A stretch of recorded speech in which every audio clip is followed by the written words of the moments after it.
Zina la Tate ndi la Mwana ndi la Mzimu Woyera. Amen. Yesu adati, ndidabwera kudzaponya moto pa dziko lapansi.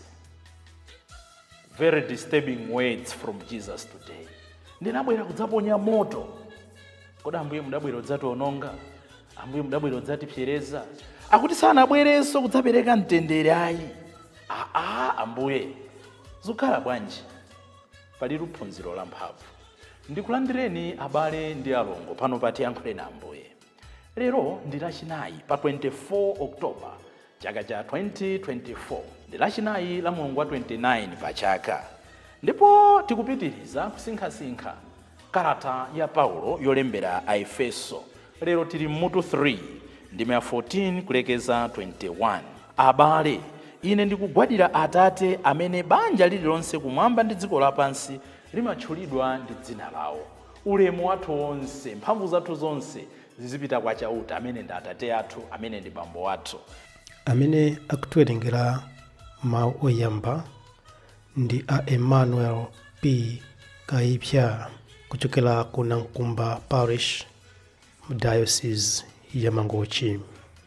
Salimo yathu, Salimo namba 33, ikutiuza kuti chauta amaonetsa chikondi chake chosasinthika pa dziko lonse lapansi. Ndipo mawu athu amuthenga wabwino ndi monga adalembera Luka mutu wa 12 ndime ya 49 kulekeza 53. Amene akutiwerengera mawu amthenga wabwino komanso kutigawira mawu ndi Reverend Father Francis Damaseke kuchokera ku Episcopal Conference of Malawi, ECM. Tatiyeniso abale ndi alongo, tsiku la lero pamene Ambuye Yesu akuti akubwera kudzaponya moto pa dziko lapansi, ndipo akadakonda utayaka kale kuti akufuna inu ndi ine tiphunzire chani, tisinkhesinkhe chani, tisinthe chani. Tiyeniso tikhale limodzi. Mawu oyamba. Mawu ankata ya Paulo kwa Aefeso. Okondedwa, n'chifukwa chake tsono ndikugwadira Atate amene banja lililonse kumwamba ndi pansi pano limatchulidwa ndi dzina lawo. Ndikupempha Mulungu kuti kuchokera mchuma cha ulemerero wake akupatseni mphamvu ndipo mwa Mzimu wake woyera alimbitse moyo wanu wauzimu. Ndikupemphera kuti mwa chikhulupiriro chanu Mkhristu akhazikike m'mitima mwanu, kuti muzike mizu yanu m'chikondi, ndiponso kuti mumange moyo wanu wonse pa chikondi. Ndikupempha Mulungu kuti pamodzi ndi anthu ake onse muthe kuzindikira kupingasa kwake ndi kutalika kwake, kukwera kwake ndi kuzama kwake kwa chikondi cha Mkhristu. Ndithu ndikupemphera kuti muziwe chikondi chija cha Mkhristu chopitirira nzeru za anthu, kuti muzazidwe kotheratu ndi moyo wa Mulungu mwini. Ulemerero ukhale kwa Mulungu amene mwa mphamvu yake yogwira ntchito mwa ife angathe kuchita zochuluka kupitirira kutalitali zimene tingazipemphe kapena kuziganiza. Mulungu alandire ulemerero mu mpingo ndi mwa Khristu Yesu pa mibado yonse mpaka muyaya. Amen. Mawu a Ambuye. Tithokoze Mulungu. Ambuye akhale nanu. Mawu amuthenga wabwino monga adalembera Luka oyera. Ulemu kwa inu Ambuye. Pa nthawi yomweyo Yesu adati, ndidabwera kudzaponya moto pa dziko lapansi, ndipo ndikadakonda utayaka kale, koma ndiyenera kuyamba ndalowa m'masautso akulu, ndipo mtima wanga sukhazikika mpaka zitachitika. Kodi mukuyesa kuti ndidadzapereka mtendere pasi pano? Iyayi, kunena zoona, osati mtendere koma kugawikana. Kuyambira tsopano banja limodzi mudzakhala anthu asanu ogawikana. Atatu adzakangana ndi awiri, ndipo awiri adzakangana ndi atatu. Bambo adzakangana ndi mwana wake wamwamuna, mwana wamwamuna adzakangana ndi bambo wake, mayi adzakangana ndi mwana wake wamkazi, mwana wamkazi adzakangana ndi mayi wake, apongozi adzakangana ndi mkazi wa mwana wawo, ndipo mkaziyo adzakangana ndi apongozi akewo. Mthenga wa Ambuye. Ulemu kwa inu Ambuye Yesu Khristu. Abale ndi alongo, ndikuwuzeni experience yanga ngati wansembe. Pali mawu ena umati ukawerenga umakhala ndi mantha kuti koma ndakalalika izizi sindikatsutsa zimene Ambuye Yesu akufuna ayankhule kwa anthu ake. Izi zimakhala makamaka pa nthawi imene mawu a Ambuye ali so clear. Mwachitsanzo tikamawerenga nkhani ya mafanizo osiyanasiyana. Ofesa mbewu anapita okafesa mbewu, zina zinagwa pa nthaka yabwino, zina zinagwa pa minga, zina zinagwa pa mwala, zina zinatere. Kenako Ambuye Yesu amadzamasulira okha. It's like tawerenga nthenga akugawa mawu. Mbewu yabwino ija, nthaka yabwino ija zotanthauza anthu otere. Nthaka ya pansewu ija yotanthauza anthu otere. Zimakhala so clear. Tikawerenga Mateyo 25 mwachitsanzo. Yesu adati za ufumu wakumwamba zidzakhala motere, zili ngati nkhosa ndi mbuzi. Mbuzi ndi zimene anthu adali ndende iwo osayendera. Nkhosa ndi zimene anthu anali kudwala, anali ndi njala, iwo nkuwathandiza. Very simple and direct. Sizimasowaso wansembe chitovutikirayi. Koma mawu a tsiku lalero umadzadzifunsa kuti koma kwenikweni Ambuye afuna kutanthauza chani? Mwachitsanzo kodi akudzitsutsa chenicheni chimene Ambuye afuna titole tsiku lalero ndi chani?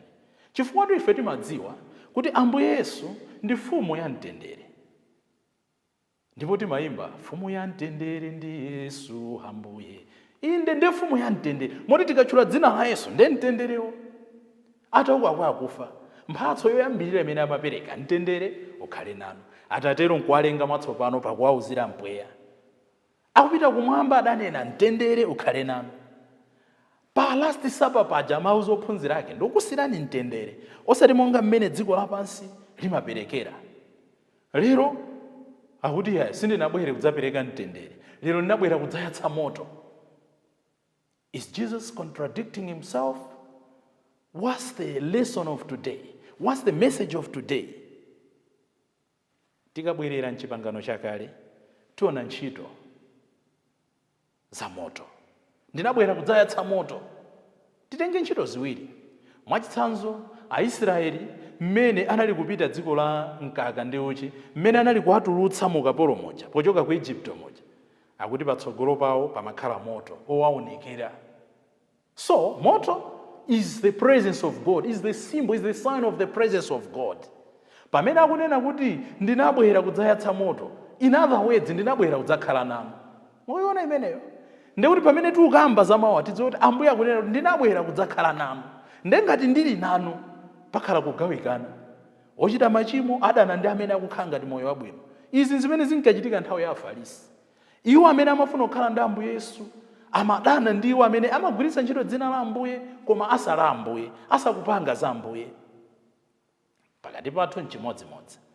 Anthu amene amadzetsa mtendere kawirikawiri amakhala adani a society. Anthu amene amanena zoona amakhala adani a society. Anthu amene mbanja amatiuza kuti tentipange zakuti, tentipemphere, tentithandize osauka, tentidziwale kuti ena tathandize zimene Mulungu anatidalitsa nazo. Mukaona kuti kawirikawiri anthu amamba kuwawukira. Kodi umafuna anthu akuone ngati ndani akutame chichewa cha masiku ano. Ine ndinabwera kudzadzetsa moto. In the Old Testament, fire is a symbol of God's presence. We remember Moses at the burning bush. Mose ataona chitsamba cholaka moto adapita. Ambuye alipo. Ngati pakati pathu palibe mtima oti tizintsata Ambuye nkumadana ndi zimene Ambuye wafuna ife tiziyeretse, tidziwe kuti tikutsutsana ndi zimene Ambuye akufuna. Chachiwiri, tikayang'ana pa Pentekoste paja, tidamva ophunzira aja adalandira malilime ngati malawi ya moto. Ophunzira ake akupemphera, chimphepo chopsa chinawatsikira, ndipo aliyense analandira lilime la mutu pa mutu pake. Abale mverani chiyambi ndekuti amauyatsa mpingo wa Ambuye, aliyense nkulandira zozizwitsa. Amene anali ndi mantha nkulimba mtima kuti tentikalalika, tentipita ku Yudeya, tentipita ku Kapadokia, tentipita ku Ponto, tentipita ku Firigia. Zimenezo zikuchitika, Mzimu Woyera utatsikira wa malawi ya moto. Choncho it's a sign of courage. Ambuye Yesu akunena kuti amene sazilimba mtima azilephera kuyatsa moto umenewu. Ndikadakonda moto umenewu utayaka kale. Koma koposaposa moto ukuyimira truth, chilungamo. Ndidanena chaka chatha pokambirana mawu ngati omwewa kuti pamene tayamba kukamba chilungamo wazindikira kuti nzako amakunamiza systematically, mathematically, proportionally, amachita kuuza kuti you are my only world, you are my only everything. Iwe nkudzazindikira kuti apapa pachitika chinyengo, anthu mmagawikana. Moto wabwera pakati pano. Chilungamo chimabweretsa kugawikana. Chilungamo nde moto. Mapanga business limodzi, nkuzindikira kuti mzako nthawi zonse amakuza kuti hatibera ndalama zaso, nkudzazindikira kuti amakuombani, anthu amasemphana chichewa, anthu amagawikana, moto wabwera pakati pano.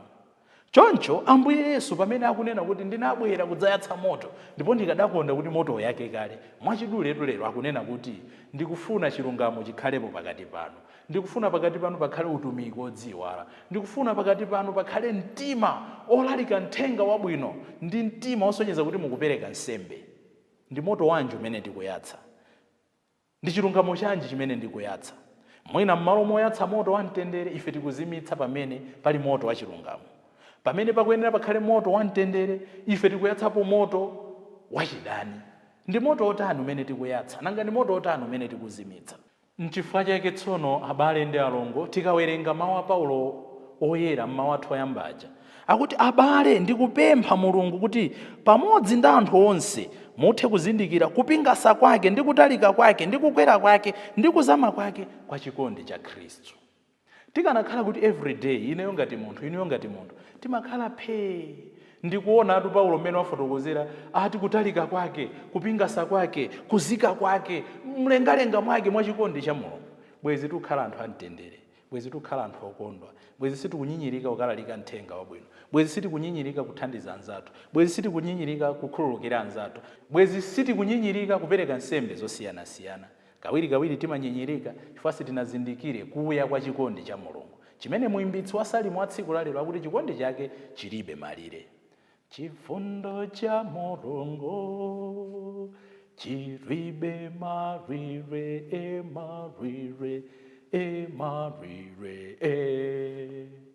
Tapempha Ambuye tsiku lalero ayatse moto m'mitima mwathu. Anthu amene ayaka ndi moto wa Mzimu Woyera, anthu amene ayaka ndi moto wa ubatizo, anthu amene ayaka ndi moto wa Ukaristiya, ndaja timaona ngakhale ntchalichi amavina mokondwera chifukwa moto wawo siwapatsa manyazi. Mzimu Woyera amene ali mwa iwo siwapatsa manyazi. Adayamba ndi Davide uja, atayaka ndi moto wa chikondi cha Mulungu, adavikinira bokosi la chipangano lija mosaopa. Azimayi aja tinawerenga sabata ziwiri zapitazo ndi aja amene moto wa Ambuye Yesu wachikhululuko utagwera adatenga chuma chawo ndimathandiza Ambuye Yesu. Luka 8:1-3. Timva la Mulungu likubwerali kuti Bartolomeo atadzadzidwa ndi moto wa machiritso ndi uja adanena kuti ndizikutsatani kulikonse kumene mupite.